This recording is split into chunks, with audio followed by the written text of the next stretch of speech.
So what does a one-on-one strategy discussion sit down call look like with me? Well, I think it really depends on who you are as a human and how you are as an agent. I really love to sit down and get to know you a little bit better. Everybody's very different. So for me, I built my business very organically. I didn't buy leads to build my business. And people come to me all the time and they say, but Chanel, I don't know anybody. Well, guess what? I knew one person when I moved to North Carolina, and I have the business that I have. So we're gonna sit down and we're gonna go through your family, your occupation, your recreation, and your dreams. And we're gonna start really looking at that sphere and what we can do organically, ground up to build where you are. From there, we're gonna see what we can do. You know, it really depends on how much time do you wanna put in building your business and how much money do you wanna put in marketing who you are and what you want to do in the business. Some people start with a very small budget and others go out of the gate with something much larger. There are things that you can do right now with a very small budget that can help you grow your business today. So if you are not already a part of your next door community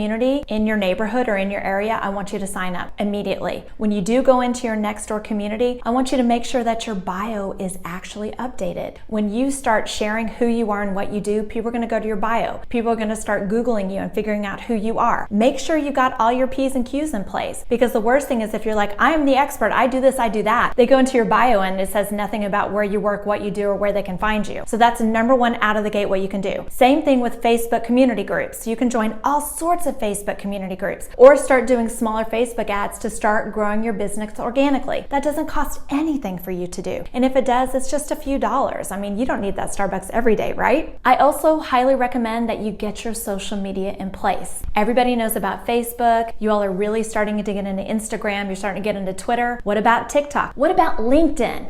LinkedIn. So many people oversee LinkedIn and they don't actually see the value, and it is there. You can build your business so much with LinkedIn. It is crazy. So I want you to go in. I want you to update your bios. Make sure all your information is correct. Make sure your websites work. Make sure all of that is in place, because how can they take you seriously as a professional if you're not professionally presenting yourself? Guess what else doesn't cost anything? Networking. There are so many ways to network. You can network through our industry. You can network with the Home Builders Association. You can network with so many other community organizations. What about the chamber where you live? What about where your children go to school? There are so many organizations and ways for you to network. I want you to really put forth some effort and time to figure out what those events are. For us, we have something called the Triangle Business Journal. We also have a lot of other things you can sign up for every single day. You receive something in your email that tells you about all the events that are happening. Take some time, put them in your calendar, and go and network. I want you to have two forms of professional identification on you. Number one is I want you to have an electronic card. Essentially, it's something on your phone. I'm sure a lot of you already know what this is. I use Popl, P-O-P-L. It's an amazing way just to share your information and ensure that you get that information back. Some people are more old school. They want to feel your card. They want to look at your card. They want to put it in a drawer or put it on the refrigerator. Have your card done as well. I want you to have both of those to actually hand out. Imagine someone says, wow, my neighbor was talking about listing their home. Can I have your information?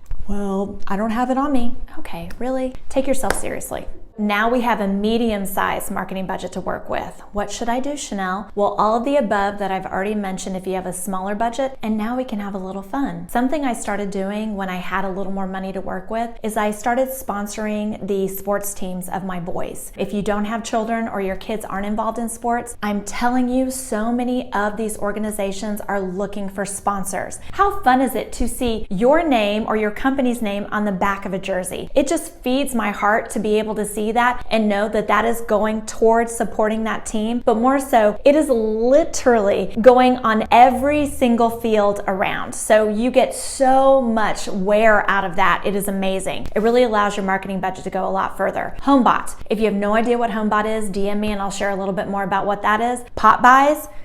Let me tell you, pop buys are the way to go. It does not have to be everybody. I want you to pick 1, 2, 3 people you really want to focus on, people who are part of your high value client list, and just feed them, love up on them. Do those pop buys and share with them how much you care. So now you have a higher budget, right? We can have some real fun now. So I want you to include everything we discussed in the medium budget and the smaller budget. And now you can also do even more. You can do much larger community events. Sometimes there are statewide events you can do. There are so many things, especially if it's connected to a charity that you really feel close about. Go ahead and sponsor that. You get massive signage, a lot of social media out of that, and you feel good about it, right? I want you to really start farming a neighborhood. That means postcards not every other month, not every 6 months, not every quarter, but every single month. If you want to get really aggressive, every 2 to 3 weeks. That is the way to really farm a neighborhood. I want you to really consider an email newsletter that you send out. What about if you do more social media events where you have people on that you're interviewing them in the community and you're able to share what they do as far as their local business, and then also you're sharing it as a part of your business. So these are things that take a little bit more money and it takes a little more time and effort, but the ROI is huge. As an agent, the best thing you can do is have confidence in what you're doing and the business that we're in. One of the very best ways to do that is by educating yourself. Educate yourself at least 1 hour every single day. Chanel, where am I going to find that type of education? Oh, okay, let me tell you. Number one, if you're not finding it in the company you're in, you need to come over to EXP because we have 60 hours of live education every single week nationwide. Then I want you to consider, what about the Real Estate Commission? They offer so many classes all the time. Also our associations. I'm a part of the Raleigh Realtor Association. There's also the Durham Association, the Orange Chatham Association. They offer so much education that you can dive into all the time. NAR has a massive amount of education. Go to your county events, go to your county board meetings, educate yourself on what is being permitted, what is up for permit, what is already passed, what's starting. All of those things are ways for you to educate yourself. 1 hour all of a sudden isn't enough time. Another way to educate yourself is to shadow somebody who's doing the work already. Follow me, shadow me. I have lots of agents in my group who would love to have you shadow them.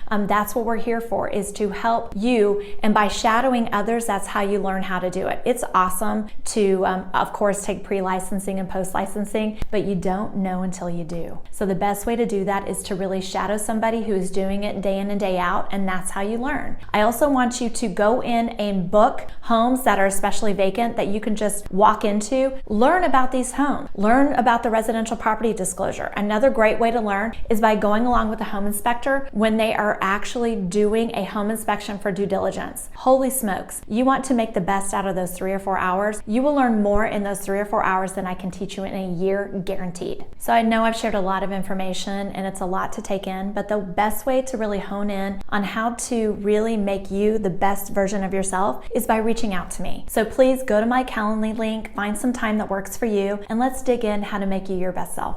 This is just the tip of the iceberg. I hope that you're really finding value in what I'm posting, and I'm going to continue to post so much more. Go ahead, like it, subscribe, and click the notification bell so you will know when I post something that's going to help you grow your business. I really look forward to getting to know you one-on-one. Jump into my Calendly and let's meet soon.